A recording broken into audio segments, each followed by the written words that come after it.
Hi hello family, ಎಲ್ಲರಿಗೂ ಅಮ್ಮಾಸ್ ಕೈ ರುಚಿ ಚಾನಲ್ಗೆ ಸ್ವಾಗತ.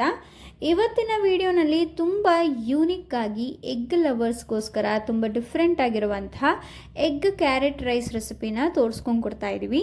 ಸಾಮಾನ್ಯವಾಗಿ ಎಲ್ಲರೂ ಎಗ್ ರೈಸ್ನ ತಿಂದೇ ಇರ್ತೀರಾ, ಆದರೆ ಈ ರೀತಿ ಒಂದ್ಸಲ ನಾವು ತೋರಿಸೋ ಥರ ಪ್ರೋಟೀನ್ ಹಾಗೂ ಫೈಬರ್ ರಿಚ್ ಇರುವಂತಹ ಕ್ಯಾರೆಟ್ ಎಗ್ ರೈಸ್ನ ತಿನ್ನೋಡಿ ಸಖತ್ತಾಗಿರುತ್ತೆ ಟೇಸ್ಟ್ ಮಾತ್ರ. ಹಾಗಾದರೆ ಬನ್ನಿ ಇದನ್ನು ಮಾಡೋದಕ್ಕೆ ಏನೆಲ್ಲ ಪದಾರ್ಥಗಳು ಬೇಕು ನೋಡ್ಕೊಬರೋಣ. ಒಂದು 4 ಮೊಟ್ಟೆನ ತೊಗೊಂಡಿದ್ದೀವಿ, ಹಾಗೆ ಒಂದೆರಡು ಕ್ಯಾರೆಟ್ನ ತುರಿದಿಟ್ಕೊಂಡಿದ್ದೀವಿ, ಒಂದೆರಡು ಈರುಳ್ಳಿ ಮತ್ತು ಖಾರಕ್ಕೆ ನಾವಿಲ್ಲಿ ಒಣಮೆಣಸಿನ್ಕಾಯಿನ ಬಳಸ್ತಾ ಇದ್ದೀವಿ, ಒಂದು 4ರಿಂದ 5. ಇಲ್ಲಿ ಬೇಕಾದರೆ ನೀವು ಹಸಿಮೆಣಸಿನ್ಕಾಯಿನೂ ಕೂಡ ಬಳಸ್ಕೋಬೋದು. ಇಲ್ಲಿ ನಾವು ಒಂದು ಅರ್ಧ ಟೇಬಲ್ ಸ್ಪೂನಷ್ಟು ಜೀರಿಗೆ ಪುಡಿ, 1/4 ಟೇಬಲ್ ಸ್ಪೂನಷ್ಟು ಅರಿಶಿನ, 1 ಟೇಬಲ್ ಸ್ಪೂನಷ್ಟು ಧನಿಯಾ ಪುಡಿ ಮತ್ತು ಒಂದು ಅರ್ಧ ಟೇಬಲ್ ಸ್ಪೂನಷ್ಟು ಪೆಪ್ಪರ್ ಪೌಡರು, ಸ್ವಲ್ಪ ಕರ್ಬೇವಿನ ಸೊಪ್ಪು ಹಾಗೆ ಕೊತ್ತಂಬರಿ ಸೊಪ್ಪನ್ನು ಕೂಡ ಬಳಸ್ಕೊತಾ ಇದ್ದೀವಿ, 1 ಟೇಬಲ್ ಸ್ಪೂನಷ್ಟು ಶುಂಠಿ ಬೆಳ್ಳುಳ್ಳಿ ಪೇಸ್ಟು, ರುಚಿಗೆ ತಕ್ಕಷ್ಟು ಉಪ್ಪು ಮತ್ತು ಇಲ್ಲಿ ಸ್ವಲ್ಪ ಎಣ್ಣೆನೂ ಕೂಡ ಬಳಸ್ಕೊಂಡಿದ್ದೀವಿ. ಈಗ ಹೇಗೆ ಮಾಡೋದು ಅಂತ ನೋಡೋಣ. ಮೊದಲನೇದಾಗಿ ನಾವಿಲ್ಲಿ ಒಂದು ಬಾಣಲಿಗೆ ಒಂದು 4ರಿಂದ 5 ಟೇಬಲ್ ಸ್ಪೂನಷ್ಟು ಎಣ್ಣೆ ಹಾಕೋತಾ ಇದ್ದೀವಿ. ಎಣ್ಣೆ ಸ್ವಲ್ಪ ಬಿಸಿ ಆದಮೇಲೆ ಇಲ್ಲಿ ಸ್ವಲ್ಪ ಕರ್ಬೇವಿನ ಸೊಪ್ಪು ಹಾಗೆ ಒಂದು 2 ಈರುಳ್ಳಿ ಮತ್ತು ಖಾರಕ್ಕೆ ಒಣಮೆಣಸಿನ್ಕಾಯಿನ ಹಾಕೋತಾ ಇದ್ದೀವಿ.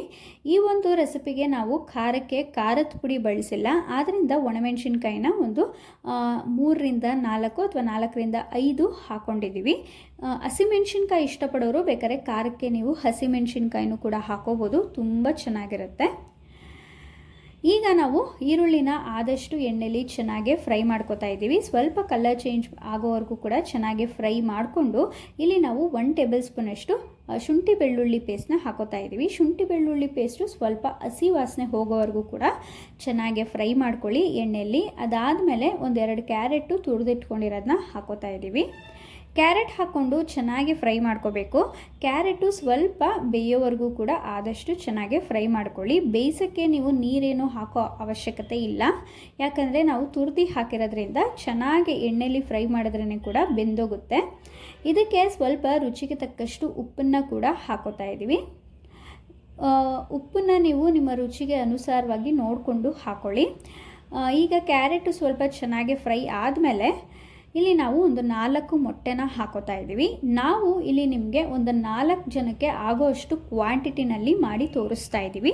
ನಿಮ್ಮ ಮನೇಲಿ ಏನಾದರೂ ಜಾಸ್ತಿ ಜನ ಇದ್ದು ಜಾಸ್ತಿ ಜನಕ್ಕೆ ಮಾಡ್ಕೋಬೇಕು ಅಂದರೆ ಕ್ಯಾರೆಟ್ನ ಮತ್ತು ಮೊಟ್ಟೆನ ಸ್ವಲ್ಪ ಜಾಸ್ತಿ ಹಾಕ್ಕೊಂಡು ಮಾಡ್ಕೋಬೇಕಾಗತ್ತೆ. ಈಗ ಮೊಟ್ಟೆನ ಹಾಕೊಂಡ್ಮೇಲೆ ಆದಷ್ಟು ಚೆನ್ನಾಗಿ ಹುರ್ಕೊಬೇಕು ಮೊಟ್ಟೆನ. ಮಾಮೂಲಿಯಾಗಿ ನೀವು ಎಗ್ ರೈಸ್ ಮಾಡಬೇಕಾದ್ರೆ ಹೇಗೆ ಮೊಟ್ಟೆ ಹಾಕಿ ಹುರಿತೀರೋ ಅದೇ ರೀತಿಯಾಗಿ ಹುರ್ಕೋಬೇಕು.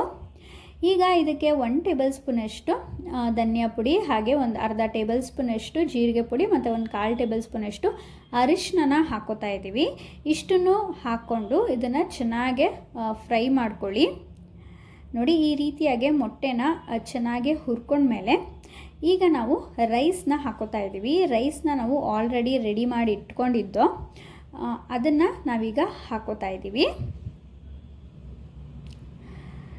ಇಲ್ಲಿ ನಾವು ರೈಸನ್ನು ಹಾಕೊಂಡ್ಮೇಲೆ ಕೊನೆಯದಾಗಿ ಇದಕ್ಕೆ ನಾವು ಪೆಪ್ಪರ್ ಪೌಡರ್ನ ಹಾಕೋಬೇಕು. ಪೆಪ್ಪರ್ ಪೌಡರ್ನ ರೈಸ್ ಹಾಕಿದ್ಮೇಲೆ ಹಾಕ್ಕೊಳ್ಳಿ. ಅದ್ರ ಜೊತೆಗೆ ನಾವಿಲ್ಲಿ ಒಂದು ಸ್ವಲ್ಪ ಉಪ್ಪನ್ನು ಕೂಡ ಹಾಕೋತಾ ಇದ್ದೀವಿ. ನೀವು ಇಲ್ಲಿ ಜೀರಿಗೆ ಪುಡಿನ ಲಾಸ್ಟ್ನಲ್ಲಿ ಬೇಕಾದರೂ ಹಾಕೋಬೋದು, ಇಲ್ಲಾಂದರೆ ಮಾಮೂಲಿ ಮೊಟ್ಟೆಗೆ ಹಾಕ್ಕೊಂಡು ಫ್ರೈ ಮಾಡ್ಕೋಬೋದು. ಇಲ್ಲಿ ನಾವು ಜೀರಿಗೆ ಪುಡಿನೂ ಕೂಡ ಲಾಸ್ಟಿಗೆ ಹಾಕ್ಕೊಂಡಿದ್ದೀವಿ. ಉಪ್ಪನ್ನು ಕೊನೆಯದಾಗಿ ಉಪ್ಪು ಕಡಿಮೆ ಇದ್ದರೆ ನೋಡಿಕೊಂಡು ಹಾಕ್ಕೊಳ್ಳಿ. ನಮಗೊಂದು ಸ್ವಲ್ಪ ಉಪ್ಪು ಕಡಿಮೆ ಇತ್ತು, ಆದ್ದರಿಂದ ಕೊನೆಯದಾಗಿ ಸ್ವಲ್ಪ ಹಾಕ್ಕೊಂಡಿದ್ದೀವಿ. ರೈಸನ್ನು ಹಾಕಿ ಈ ರೀತಿಯಾಗಿ ಚೆನ್ನಾಗಿ ಮಿಕ್ಸ್ ಮಾಡಿಕೊಂಡ್ರೆ ಆಯಿತು.